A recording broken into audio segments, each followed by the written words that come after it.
In this video, I commentate over a beat making session and I correct all of my producer mistakes. Here we go.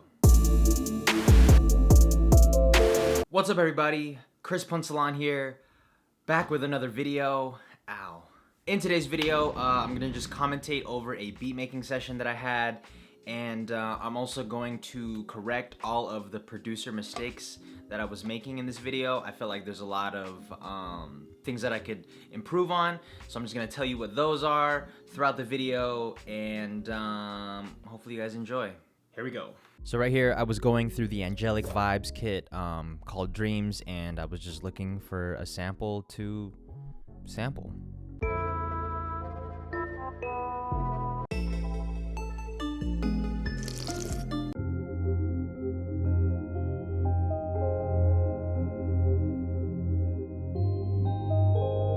Here I'm just playing some keys over the sample, trying to see what I could add, and also look for pockets of melodies that I could maybe add with different instruments.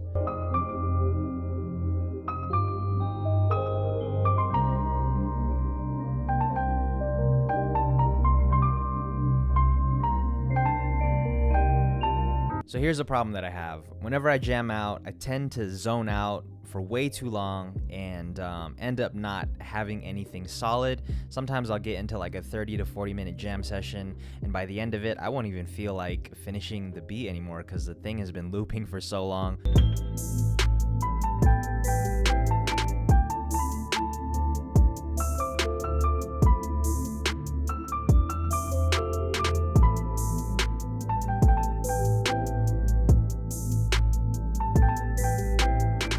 Computer is acting a fool right now.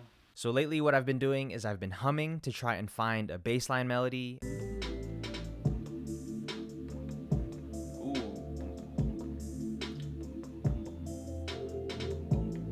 I usually like to record bass lines in a higher octave because it's easier for me to figure out if it fits the beat or not.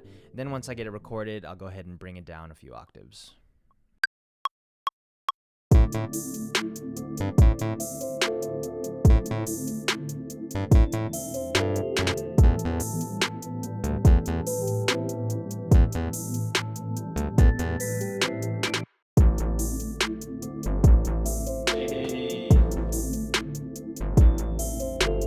So since I usually use the same effects for all my bass lines, EQ, some distortion, and R-bass, I should just add them to my default template. That way I don't have to add them when I'm making a beat, and I can save myself like a minute to a minute 30 seconds, which really matters when you're making a beat.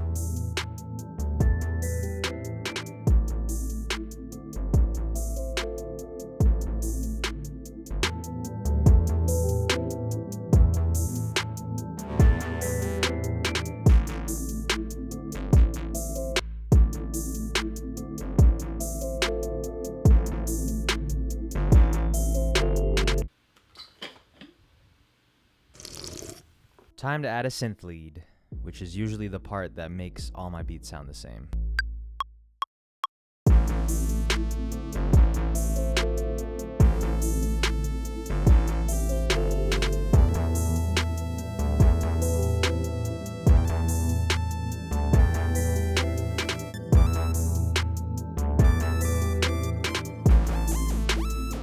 Oh, that's hard right there. Just like switch back and...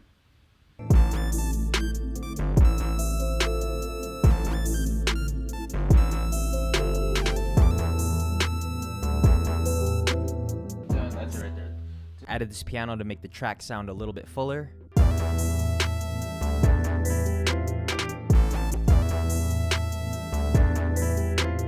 So right here, I'm doing this automated transposition thing that I've been doing with a lot of my beats. So I'll consolidate the whole thing, click that, change this to transposition, and then I want it to go down in pitch right there. So I'll click a dot, drag, and there you go. That's how you automate transposition.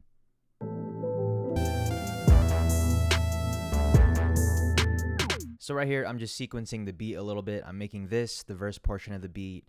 I like to color coordinate everything. I'm gonna slide it over to make some room for the intro, but first I'm gonna make its own audio track so I can add a few more effects on it.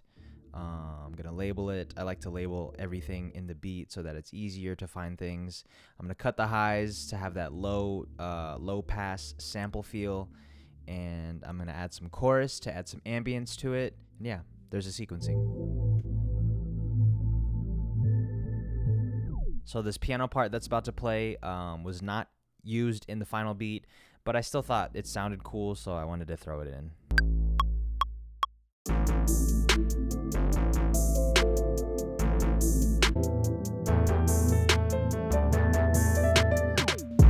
think that's where it goes. It goes at the end.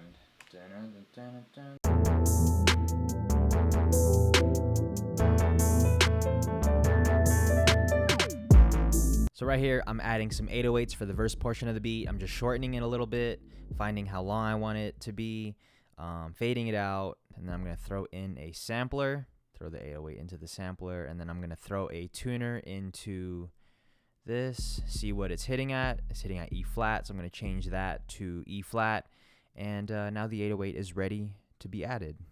So right here, I'm adding some 808s for the verse portion of the beat, but what I should have done was just recorded the 808s with the push, recorded the pattern, and then quantized it and fixed it later instead of trying to draw them in and getting the right groove that way.